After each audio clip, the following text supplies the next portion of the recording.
Hi students, today we will learn Stevens rearrangement. Stevens rearrangement is a rearrangement of electron-rich carbon atom. This is also called as electrophilic rearrangement. Quaternary ammonium salts which have beta hydrogen atoms undergo E2 Hofmann elimination on reaction with base. However, if in a quaternary ammonium salt, none of the alkyl groups have a beta hydrogen, but one has an electron withdrawing group in this position, example, a beta carbonyl group, then a halide is formed by the loss of an alpha hydrogen with a base. The halide rearranges to a tertiary amine and is termed Stevens rearrangement. The role of the electron withdrawing carbonyl group in this example is to assist the formation of the halide by stabilizing the charge. This charge is neutralized by a 1-2 shift. So now usually what happens in Hofmann elimination is, we have already studied in the elimination, that is it is a Hofmann E2 elimination. It is a considered reaction wherein E2, E1, both the elimination and even CB, all the three kinds of elimination are beta elimination. Means a hydrogen from a beta group is going to be eliminated and there is going to be a formation of a double bond.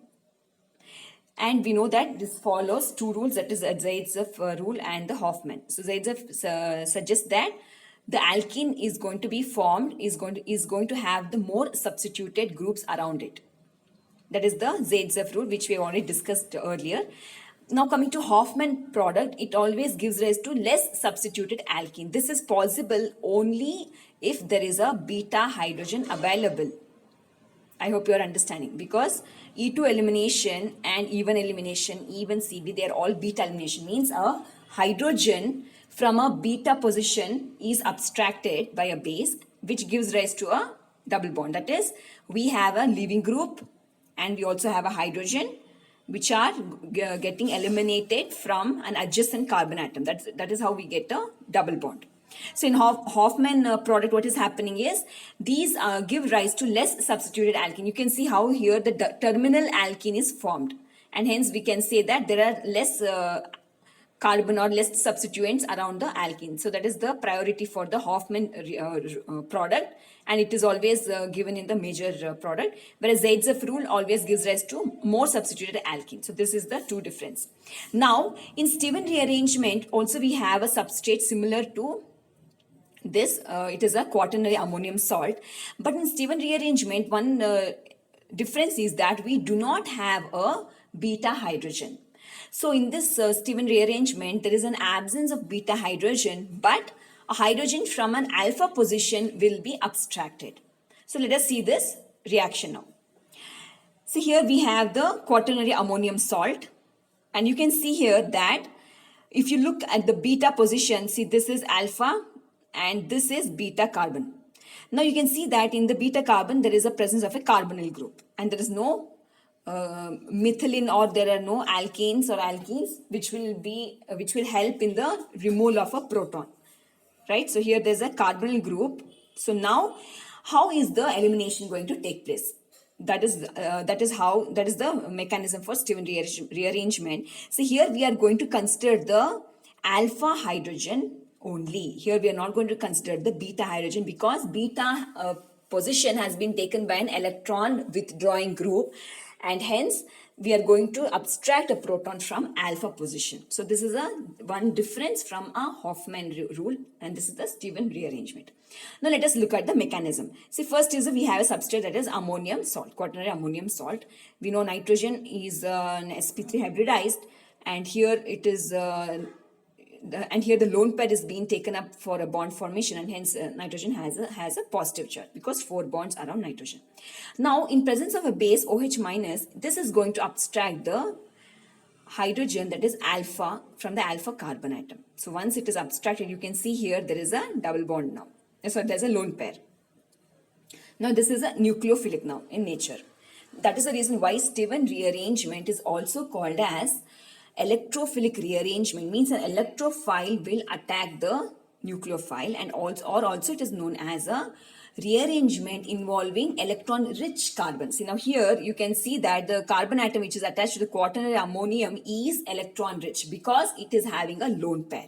So that's the reason if suppose in exams you are not given directly Steven reaction or suppose a Fry's reaction, or just I'm giving example, or maybe other that is electron deficient like pinnacle lone reaction. So if they don't specify, and if they're only specifying give a mechanism for electron deficient or electron rich or nitrogen deficient, so then you have to remember what are the rearrangements, and then you should write down accordingly. Okay, so now this Steven rearrangement is an example, as I already told, is an example for electron rich carbon rearrangement. So now here, why electron rich? I already told there's a lone pair here, and hence that is why now the group, that is a benzyl group, is going to get rearranged to the nucleophilic. That is going to rearrange, or there's going to be 1-2 shift towards the electron rich carbon. So hence it is also called as the electron rich rearrangement. Okay, electron rich carbon rearrangement. Now this is what an halide looks like. So a halide has a nitrogen which is attached to a carbon with a negative charge and a carbonyl group. So this is an halide. Now this halide, so usually in a reaction, when we say that a product is formed, it is only mainly because the intermediate is stabilized. So here the halide is going to be stabilized by the resonance or the conjugation within itself. So here we can see that the lone pair is going to form a double bond here, and then the double bond between oxygen and carbon is going to move towards the oxygen to give a negative charge on oxygen. So now this is how the resonance is written, and hence halide is stabilized. So halide is a stable intermediate. Now coming to the last step, so here we know that the nitrogen is positively charged. It is formed a quaternary ammonium. Now what is going to happen is, you can see here there's an electron rich carbon. Now the next step would be to remove the positive charge on nitrogen and to form a bond to the electron rich carbon. So how is it possible? Is when there is a 1-2 shift, that is the benzyl group C6H5CH2 group will migrate with its without its electron pair towards the electron rich carbon. That is the mean to say that this is acting like an electrophile. That is why also this Steven rearrangement is called electrophilic rearrangement. Means electrophile is going to get attached in the form of 1-2 shift, is going to move and form a bond along the electron rich carbon. So once that is formed, you are going to get a product in this kind. See, now I will just explain it again. Sorry. See here. First, there was a positive charge on nitrogen and negative charge on carbon, which is adjacent to each other, right? Now, there is nothing but a formation of a halide. Now, we have to ease the positive charge. So, how is that possible? Is electrophile, it is the benzyl electrophile, is going to it's going to make a 1-2 shift. This is 1 and this is 2 shift to form a bond to the carbon atom, that is carbanion, and we are going to get a product of this kind. So this is what is called as a Steven rearrangement. So now let us look at some properties. See, Steven rearrangement has been proved that it is an intramolecular rearrangement, that is by crossover experiments. See, we have taken one substrate that is numbering 1 and another substrate 2, and this on reaction with base, we can see that there is an intramolecular rearrangement. Means the benzyl group, that is the electrophile, will just form or will just undergo 1-2 shift within the molecule itself. Even here you can see the benzyl group will form an 1-2 shift within the molecule, within its molecule itself, and hence it's called as intramolecular rearrangement. So this is one of the proof to say that this rearrangement takes place in an intramolecular fashion. Next, one more evidence is to show by the isotopic labeling experiment. See here, you can see that the substrate 4 is without any isotope labeling, no radioactive element, and here you can see there is an isotopic labeling, what I have written as star. So once these both undergo the reaction, the Steven rearrangement in presence of a base, we can see that the product, that is phi, which is formed, is again intramolecular. Means there was a rearrangement of this benzylic group, isotopic benzylic group within itself, and it gave rise to the product, which is also having the isotopic labeling. I hope it is clear. And whereas you take the product, you take the substrate 4, and this undergoes the Steven rearrangement to give rise to product 6, and here you can see there are no the crossover experiments prove that this experiment is intramolecular rearrangement. There is no exchange, means to say there is no formation of a isotopic labeled for product in 6 and non-isotopic labeled product in 5. That is not happen. There is no crossover experiment, but there is this crossover experiments prove that this is an intramolecular rearrangement, means the labeled isotope remains the same, but just that it is rearranged in 1-2 position in the product. So there is one more proof to show that Stevin rearrangement usually takes place intramolecularly. Next, spectroscopic examination, that is CIDNP, also indicates that free radical intermediates are formed during the reaction. The first step of the rearrangement is deprotonation followed by homolytic cleavage.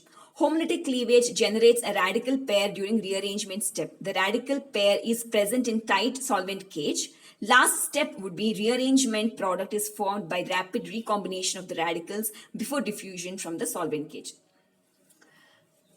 So this is what we saw in SNAR rearrangement, that is in first semester MSc, that is there is a formation of solvent cage. So here also you can see whenever there's a free radical reaction, usually the cleavage would be homolytic. So homolytic means there's an equal distribution of the bond, as the electrons are equally distributed between the 2 atoms. So nitrogen has one lone pair, has one electron, and the benzyl group has one electron. So now this is formed in a solvent cage. So usually solvent cage you can take it like it is a form wherein there cannot be any movement of the electrons, or neither can any other substrate come and attack the intermediate molecules which are in the solvent cage. So that is why solvent cage are usually used. Because why solvent cage is used is especially in free radical mechanisms, because free radicals are highly reactive. They usually tend to just go on in the propagation step. So to avoid that, usually they are caged like in a solvent cage. So that's why solvent cage is used. So next step would be rapid recombination of radicals. See here, once the electrons have been formed, right? Now at this point there is going to be the rearrangement, that is 1-2 shift is going to happen, and you can see how the 1-2 shift has taken place. That is CH2, that's a benzyl group, right, is going to attack the CH. So this is how the rearrangement is taking place. So there is nothing but, again, it's the same mechanism, but just that here we are making use of a free radical mechanism, just that the electrons are going to be homolytically cleaved, and then the reaction is taking place. But this is again same reaction which is involving the Stevin reaction, wherein there is the migration of the electrons, a migration of the benzyl group towards the other carbon atom. So here you can see how the benzyl group has moved towards the other end. See here, I will just tell you, this is the benzyl group. So that has moved towards the carbon. So that's what is formed here. Benzyl group has formed a bond with the carbon atom. So this is how the reaction is taking place. Next, Stevin rearrangement is also given by sulfonium ion. In this case, rearrangement process takes place by the formation of sulfur violet. So suppose in exams, they give you a compound apart from nitrogen, and in place of the nitrogen, they are using another heteroatom like sulfur. Then please kindly don't get confused. You can, if you look at the substrate, and if you look at the reagent, then it will be much clear that this is also a Stevin's rearrangement. Just that the nitrogen is being replaced by sulfur. That is, there we are using the sulfonium ion in place of nitrogen. And this also gives rise to a sulfur violet. So here it is following the same mechanism as you can see. See, first thing is in presence of base is going to deprotonate the hydrogen which is adjacent to the sulfur. Okay, see, these are highly acidic in nature. That's the reason why the adjacent hydrogens are deprotonated. So once it is deprotonated, you can see there's going to be an anion formation. Now, the next step would be this anion is going to grab the... See, now this anion is nothing but an electron-rich carbon. So this is a rearrangement of electron-rich carbon. That is, the anion is going to grab the electrophile. So here the electrophile is the benzyl group. It is going to grab the electrophile, and then the double bond, that is the bond between the carbon and sulfur, stays to the sulfur. So that's what has been written here. That's the last step. See how the carbon is getting the benzyl group. See, carbon gets the benzyl group, and sulfur is now formed a double bond, bond between carbon and carbon on the left side, bulky carbon, and also a methyl group on the right side. So this is how the rearrangement is taking place. So this is nothing but the resonance form. So you can again show that how the Y-lide is a stable intermediate through resonance. So this is another example. So such examples are given. Kindly don't get confused. This is also a Stevens rearrangement. So this ends the rearrangement. Thank you.